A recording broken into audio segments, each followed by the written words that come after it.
दोस्तों, आज मैं आया हूँ एक नए टॉपिक के साथ। अभी तक मैं आपको बता रहा था टाउन प्लानिंग से रिलेटेड, यानी कि घर के नक्शे कैसे पास होते हैं, बिल्डिंग के नक्शे कैसे पास होते हैं और डिमोलिशन कैसे होता है, इन चीज़ों के बारे में आपको राय दे रहा था। आज मैं एक नए टॉपिक के साथ आपके सामने आया हूँ, उस वीडियो को लेके आया हूँ जो मैंने अभी बनाने जा रहा हूँ। मैं नया टॉपिक हमारा लीगल से संबंधित है। अपने बुजुर्ग माँ बापों के लिए, पेरेंट्स जो हमारे होते हैं उनके लिए है ये टॉपिक। क्योंकि देखने में आया है कि आजकल हम अखबारों में पढ़ते हैं, टीवी में न्यूज़ सुनते हैं, बच्चे आजकल अपने पेरेंट्स की जो है इज्जत नहीं करते हैं, उनके साथ दुर्व्यवहार करते हैं, उनके साथ मारपीट करते हैं। और जब सीनियर सिटीजन हो जाते हैं उनको वो घर से भी निकाल देते हैं, जबकि उनकी संपत्ति होती है। पहले तो वो संपत्ति उनके नाम अपने प्यार से ले लेते हैं और बाद में उनको मार के भगा देते हैं और कोई खर्चा नहीं देते। बेचारे दर दर भटकने के लिए मजबूर हो जाते हैं। तो इसी टॉपिक पर मैं वीडियो लेकर आया हूँ। मैं गोपाल शर्मा .मोटिवेशनल चैनल से आपका स्वागत करता हूँ। दोस्तों, चैनल को सब्सक्राइब कीजिएगा और वीडियो को लाइक कीजिएगा, कमेंट कीजिएगा और इसकी मत कीजिएगा, पूरी वीडियो देखिएगा। तभी आपको इस एक्ट के बारे में पता लगेगा। जो हमारे सीनियर हैं, सीनियर सिटीजन हैं, उनको भी तभी पता लगेगा जब एक्ट के बारे में पता लग जाएगा। पूरी वीडियो देखिए। अगर बीच में स्किप करेंगे तो आपको लास्ट वाला नहीं पता लगेगा, जो कि वो मैटर जो है लास्ट में ही आने वाला है। तो वीडियो बहुत अच्छा होने वाला है और ये मैं ऐसी वीडियो आपके लिए बनाता रहता हूँ। तो शुरू करते हैं। चलिए दोस्तों, नमस्कार। दोस्तों, बेटा घर से निकालने की धमकी दे तो क्या करें माँ बाप? आपको पता है, बेटे ने आपको धमकी दे दी तो आप क्या करेंगे? घर से निकालने के बाद, मतलब निकालने की धमकी देगा तो आप क्या करेंगे?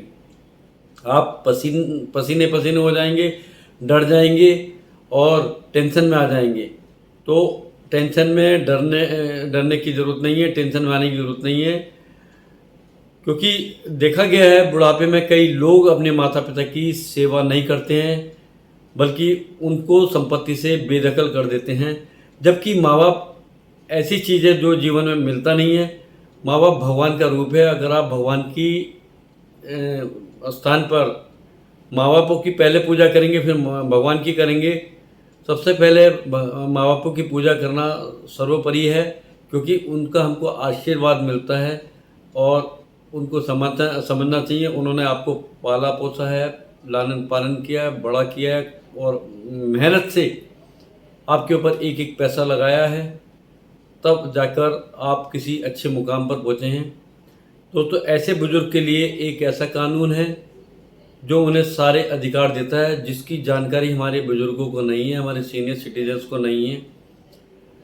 अगर आप किसी से पड़ोसी में किसी सीनियर सिटीजन से पूछेंगे क्या आपको अपने सीनियर सिटीजन के राइट्स पता हैं, तो वो कह देंगे बेटा हमको नहीं पता क्या राइट्स होते हैं। तो मैं उन लोगों से भी रिक्वेस्ट करूँगा जो कानून जानते हैं, तो वो अपने सीनियर सिटीजन्स को भी इस बारे में बताए। मैं ये नहीं कह रहा हूँ इस वीडियो में कि सारे बच्चे ख़राब होते हैं या सारे लोग अपने माँ बापों के लिए ख़राब होते हैं। बहुत से बच्चे बहुत लायक और बहुत अच्छे होते हैं, लेकिन कुछ बच्चे नालायक भी होते हैं।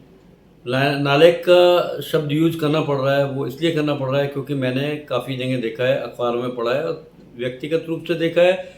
As a being a lawyer मैंने कोर्ट में बहुत ऐसे केसेस देखे हैं जो बुजुर्गों के मेंटेनेंस के और उनके अधिकारों के चल रहे हैं। मैं आपको बताना चाहूँगा, अगर कोई आपका बेटा मतलब अपने माँ बाप की संपत्ति हड़प कर लेता है और उसको गुजारा भत्ता भी नहीं दे रहा है, उसका भरण पोषण भी नहीं कर रहा है, तो कानून के तहत अपनी संपत्ति और गुजारा भत्ता पाने का वो अधिकारी है। वह मुकदमा दायर करके अपना गुजारा भत्ता और अपनी संपत्ति को वापस पा सकते हैं।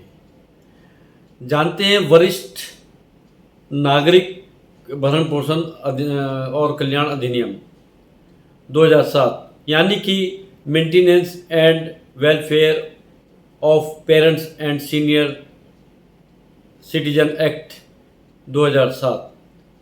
तो ये एक्ट बनाया है, इसके बारे में हम जानते हैं और हम अभी विस्तार से इसका वर्णन करेंगे। कुछ इस एक्ट की सेक्शन हैं जिसमें मैं आपको बताऊंगा, तो उसी के बारे में बताने जा रहा हूँ।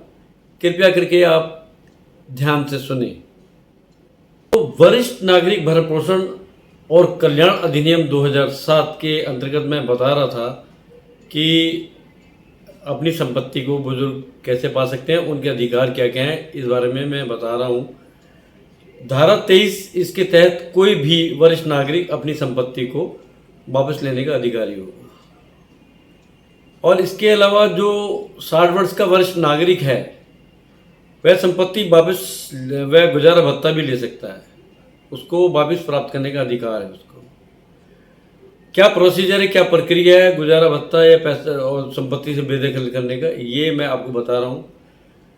उस बुजुर्ग व्यक्ति को जिसके साथ अन्याय हो रहा है, जिसके बच्चे उसको मेंटेनेंस नहीं दे रहे हैं, जिसके बच्चे उसे संपत्ति से बेदखल करना चाह रहे हैं, तो वह उन बच्चों के विरुद्ध, यानी कि अपने बेटे और बेटी के विरुद्ध, या कोई दत्तक पुत्र और पुत्री हो उसके विरुद्ध एसडीएम कोर्ट में पिटीशन एप्लीकेशन दे सकते हैं और उसमें अपनी प्रेयर कर सकते हैं और उनको बेदखल करा सकते हैं। यदि बुजुर्ग व्यक्ति बीमार है, चलने में असमर्थ है, असहाय है, केस लड़ने की हिम्मत नहीं है, तो वह बुजुर्ग व्यक्ति किसी अन्य व्यक्ति को अथॉरिटी लेटर देकर, एथराइज करके, खुद केस ना लड़ते हुए, जो व्यक्ति को एथराइज किया है वह व्यक्ति धारा 5 में किसी भी व्यक्ति को अधिकृत करेंगे और वह व्यक्ति जिसको अधिकृत किया गया है वह बुजुर्ग की ओर से केस लड़ सकते हैं। धारा 17 में बुजुर्ग व्यक्ति पिटीशन दाखिल कर सकता है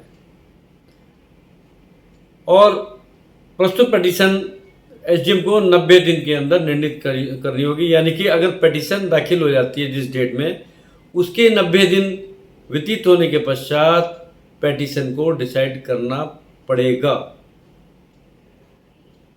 और यदि पिटीशन डिसाइड नहीं करते हैं तो समय पर, तो उसकी अपील भी हो सकती है, उसके विरुद्ध अपील का प्रोविज़न दिया गया है। बुजुर्गों को बहुत अधिकार दिए गए हैं। अभी आगे मैं बताता हूँ आपको, कुछ और सेक्शन हैं, कुछ और अधिकार हैं, जानिए एक ब्रेक के बाद इन अधिकारों को।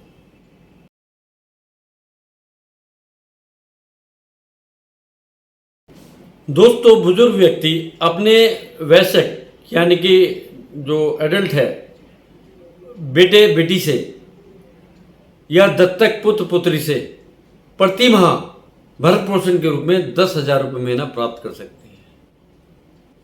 यदि 10,000 रुपये महीना नहीं दिया तो उसके लिए 5,000 रुपये की पेनल्टी उनके ऊपर हो सकती है और उस पर ब्याज भी देना पड़ेगा। जितने दिन उन्होंने पैसा नहीं दिए ब्याज भी देना पड़ेगा। और सबसे इम्पोर्टेंट बात यह है, यदि किसी बुजुर्ग व्यक्ति ने अपने खुशी से, खुश होकर, प्रेम से अपने व्यक्ति बेटे को या दत्तक पुत्र को या पुत्री को या दत्तक पुत्री को कोई प्रॉपर्टी दे दी है, तो उसको वापस लेने का उसको अधिकार है। धारा जो एक्ट की है, धारा 22 और 23 में वह संपत्ति वापस लेते हुए गुजारा भत्ता तो लेगा ही लेगा, साथ में संपत्ति वापस लेते हुए ऐसी नालायक औलाद को, ऐसे व्यक्ति को अपनी संपत्ति से बेदखल कर सकता है। और यदि भरण पोषण की राशि नहीं देता है तो उसको जेल भी हो सकती है, उस व्यक्ति को जेल भी हो सकती है और भरण पोषण की धनराशि नहीं देने पर 5,000 रुपये का जुर्माना भी हो सकता है। इसके अलावा और सिक्योरिटी की बड़ी पावर्स दी गई हैं। अगर मुकदमा चल रहा है किसी बेटे के विरुद्ध जो अपने माँ बापों को परेशान करता है, तो जो उस क्षेत्र का जो जहाँ पर वो रहते हैं पुलिस अधिकारी है, बीट ऑफिसर, वह वहाँ पर उनके यहाँ पर जाएंगे, उनके हालचाल पूछेंगे और उनकी पूरी सिक्योरिटी का ध्यान रखेंगे, ताकि उनके बच्चे, ऐसी औलाद उनको परेशान ना कर सके। तो जो बच्चे इन वीडियो को देख रहे हैं वह अपने माँ बापों की सेवा उनके जीवन काल में अंत तक करते रहिएगा, उनकी सेवा। उससे आपको पुण्य मिलेगा, लाभ मिलेगा, आशीर्वाद मिलेगा और आप धन संपन्न होंगे और कभी कोई आपको परेशानी नहीं होगी। अपनी माँ बापों की सेवा करें, यही मेरा संदेश है, यही मैं मेरा मोटिवेशन के लिए मैं बात कर रहा हूँ, आपको मोटिवेट कर रहा हूँ। अधिक ना कहते हुए एक बार फिर मैं अनुरोध करूँगा, अपनी माँ बापों का ख्याल रखें, अपने माँ बापों का ख्याल रखें, उनकी सेवा करें। वीडियो समाप्त करते हुए मैं अगली वीडियो में किसी नए टॉपिक के साथ भेंट करूँगा। तब तक के लिए इजाज़त दीजिए। नमस्कार।